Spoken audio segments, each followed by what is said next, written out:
راضی برضائے رب، رب کی رضا پر راضی رہنا. یہ بات کہ جو بھی کچھ ہوا یا ہوگا وہ اذن رب کے بغیر نہ ہوا ہے نہ ہو سکتا ہے. یہ تو ایمان کا منطقی تقاضا ہے. یہاں پتہ تک نہیں ہلتا جب تک کہ اللہ کی اجازت نہ ہو، اذن نہ ہو. تو جو کچھ ہوا اللہ کی اجازت سے ہوا، خواہ اس میں درمیان میں کتنے ہی عوامل آ گئے. کسی نے اٹھا کر آپ کو پتھر مارا، لیکن یہ پتھر آپ کو نہیں لگ سکتا تھا اگر اللہ نہ چاہتا. پتھر مارنے والے کا عمل اپنی جگہ ہے، لیکن آپ کو اس پتھر کا لگ جانا جو ہے یہ بغیر اذن رب نہیں ہے. لہذا اس کو سمجھیے کہ اللہ کی طرف سے آیا. ایک اس میں لطیفہ بھی ہے کہ ایک وہ درویش یہ کہتا ہوا جا رہا تھا ایک جذب کی کیفیت میں، جو رب کرے سو ہو، جو رب کرے سو ہو، جو رب کرے سو ہو. ایک شخص نے اٹھا کر اس کے سر پہ پتھر نے مارا. اس نے پلٹ کر دیکھا تو شخص نے کہا مجھے کیا دیکھتے ہو، جو رب کرے سو ہو. تو اس درویش نے جواب دیا کہ یہ پتھر مجھے تو رب کے مارے ہی لگا ہے، لیکن میں دیکھ یہ رہا تھا کہ بیچ میں منہ کس کا کالا ہو گیا، کس نے اپنے لیے جو ہے وہ عذاب اللہ کا کما لیا. ورنہ مجھے بہرحال یہ پتھر لگا ہے تو اس میں اذن رب شامل ہے. اچھا، اب جو شے اذن رب سے ہو رہی ہے، بندہ مومن کا اگر اپنا تعلق اللہ کے ساتھ مخلصانہ ہے، اس میں منافقت نہیں ہے، اس میں ریا نہیں ہے، اس میں دھوکہ نہیں ہے، اس میں فریب نہیں. مخلص، مخلصین لہ الدین، تو اللہ تعالیٰ کا تعلق بھی اس کے ساتھ ریسیپروکیٹ کرتا ہے. اللہ تعالیٰ انا عند ظن عبدی بی، حضور یہ اللہ کا قول ہے حدیث قدسی میں کہ میرا بندہ میرے بارے میں جو کچھ گمان کرتا ہے میں وہی سلوک اس کے ساتھ کرتا ہوں. اللہ تعالیٰ بھی مخلص ہے.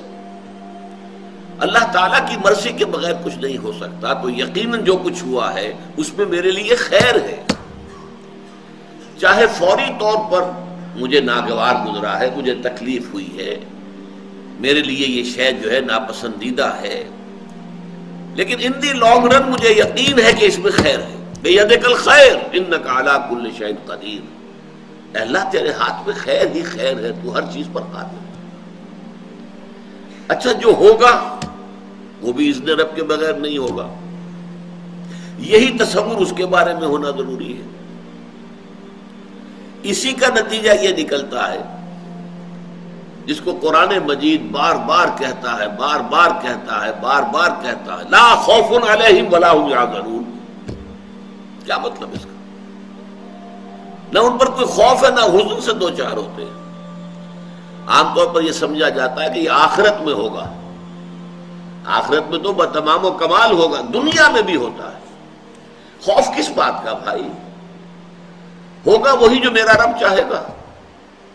وہ میرا دوست ہے، میں اس کا ولی، وہ میرا ولی.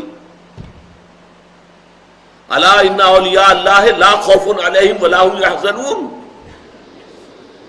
جو اللہ کے ولی ہوتے ہیں، اللہ کے دوست ہوتے ہیں، ان کے نہ کوئی خوف ہوتا ہے نہ حزن ہوتا ہے. خوف کس بات کا؟ ہوگا وہ جو اللہ چاہے گا، اور جو کچھ اللہ چاہے گا اس میں کوئی نہ کوئی خیر ہوگا، چاہے فوری طور پر مجھے نظر نہ آئے. قرآن کہتا ہے سورہ بقرہ میں عسیٰ ان تکرہوا شیئا وہو خیر لکم وعسیٰ ان تحبوا شیئا وہو شر لکم. عین ممکن ہے کہ تم کسی چیز کو ناپسند کرو درحالے کہ اسی میں تمہارے لیے خیر ہو، اور عین ممکن ہے کہ تم کسی چیز کو پسند کرو درحالے کہ اس میں تمہارے لیے شر ہو. اللہ یعلم وانتم لا تعلمون. اللہ جانتا ہے، تم نہیں جانتے. تم افعال و اعمال و احوال و واقعات کے ظاہر کو دیکھتے ہو، اس سے متاثر ہو جاتے ہو. اس کے پردے میں کیا مشیت ازدی ہے، کیا ارادہ خداوندی ہے، اس کے پشت پر کیا چیز ہے جو اللہ تعالیٰ کو مطلوب ہے، یہ ہمیں نظر نہیں آتا. We are short sighted. ہماری نگاہ جو ہے بس کچھ دور تک جاتی ہے، اس سے آگے نہیں جاتی. لہذا افعال و اعمال و احوال و واقعات کے صرف ظاہر پر ہماری نگاہ ہے، باطن پر تو ہے ہی نہیں. لہذا ہم اس سے متاثر ہوتے ہیں. تو در حقیقت ایمان کا حاصل الا ان اولیاء اللہ لا خوف علیہم ولا هم یحزنون. اللہ کے دوستوں پر نہ کوئی حزن ہے نہ خوف ہے، کوئی سوال ہی پیدا نہیں ہوتا.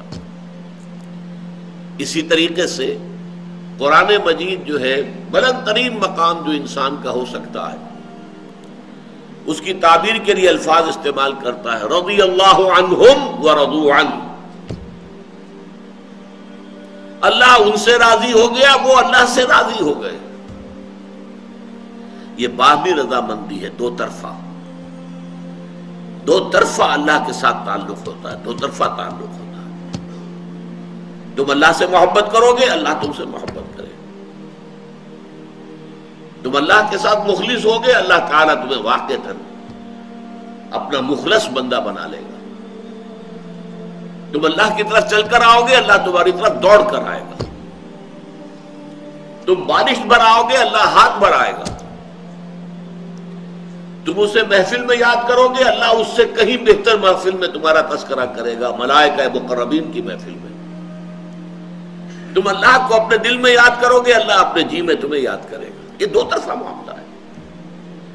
تم اللہ کی مدد کرو گے، اللہ تمہاری مدد کرے گا. ان تنصروا اللہ ینصرکم ویثبت اقدامکم. اگر تم اللہ کی مدد کرو گے، اللہ کی مدد سے مراد کیا؟ اللہ کے دین کی مدد، اس کی نصرت. اللہ تمہاری مدد کرے گا. یہ رضی اللہ عنہم ورضوا عنہ سورہ مائدہ میں بھی آ رہا ہے، سورہ توبہ میں، سورہ مجادلہ میں، سورہ بینہ میں 4 مرتبہ.